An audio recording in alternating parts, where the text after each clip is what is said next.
Bus వేసుకొని బయలుదేరి చెప్తుండు దిగిపోవాల్సిందే కాంగ్రెస్ పార్టీ అని.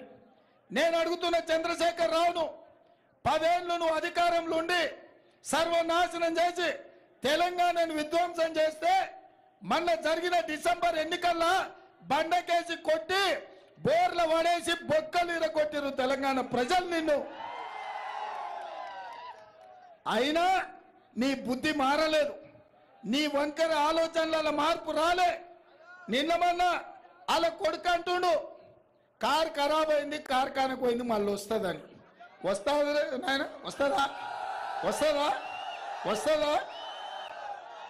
కేటీఆర్ నువ్వు ఏం చేసినా, తల కిందికి కాలు మీదికి కొట్టి తపస్సు చేసినా ఖరాబ్ అయి కార్ఖానకు పోవుడు కాదు. అనం జడి కార్ఖానకు పోయింది, అక్కడి నుంచి అక్కడనే జుమ్మరాత్ బజార్లో తూకానికి అమ్మాల్సిందే నీ కారును. నీకు తెలియదేమో కానీ మీ నాయనకు తెలుసు. అందుకే మీ నాయన బస్సు వేసుకొని బయలుదేరింది, ఇంకా కారు రాదని.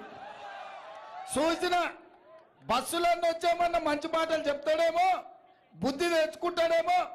ప్రజలకు ఇన్ని రోజులు అన్యాయం చేసినా అని ప్రజల కడుపులో తలకాయ పెట్టి తెలంగాణ రైతుల కాళ్ళు పట్టుకొని క్షమించమని అడిగి 10 ఏళ్ళు నేను దోచుకున్నా, దుర్మార్గం చేసిన, ఇప్పుడైనా నేను మారుతా, నాకు అవకాశం ఇవ్వండి అని అడుగుతారేమో అనుకున్నా. ఆ మాటనే మాట్లాడతలేడు. ఎంతసేపు ఉన్నా రేవంత్ రెడ్డి దిగాల్సిందే, కాంగ్రెస్ పడిపోవాల్సిందే అని. నేను అడగదలుచుకున్న కేసీఆర్ను, అల్లా తప్పగా వాళ్ళ పిల్లల్లో వీళ్ళ పిల్లల్లో చంపి రాలేదు ఈ కుర్చీలోకి. 10 ఏళ్ళు కష్టపడి కొట్లాడి లక్షలాది మంది కాంగ్రెస్ పార్టీ కార్యకర్తలు, లక్షలాది మంది మా కాంగ్రెస్ పార్టీ కార్యకర్తలు తమ రక్తాన్ని చెమటగా మార్చి ఆ చెమట దార పోసి భుజాలు కాయలు కాసేలా 3 రంగుల జెండాను మోసి డిసెంబర్ సెమీఫైనల్స్ లో నిన్ను బొందబెట్టి ఈ అధికారాన్ని తెచ్చిరు. దిగమంటే దిగనికే ఈడెవడు అల్లా టప్పగాడు లేడు. కేసీఆర్ నువ్వు అనుకుంటున్నావేమో ఏదో పిల్లగాడే కదా చూద్దామని. చూడోసారి వరంగల్ మిర్చి తెలుసు కదా ఎట్లుంటుందో, అప్పుడు కానీ అర్థం కాదు.